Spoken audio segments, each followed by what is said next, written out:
येते साहेब. हा या या. शांता थांब 1 मिनिट.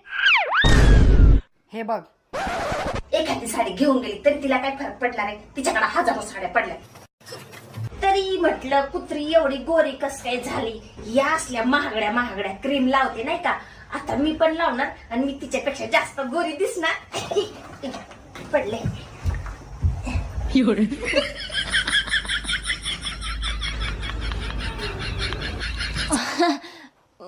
कॅमेरा लावला मॅडम, तुम्ही मला सांगितलं नाही. मी तुमच्या साड्या आणि तुमचं ते मेकअपचं क्रीम आणून देते. ते काय झालं, माझ्या भावाच्या पोराचं लग्न होतं ना मॅडम, मला घालायला साडीच नव्हती मॅडम, त्याच्यामुळं मी आज आणणारच होते पण ना ते विसरले कसं काय माहित. मी उद्या आणते मॅडम, उद्या सगळं आणून देते.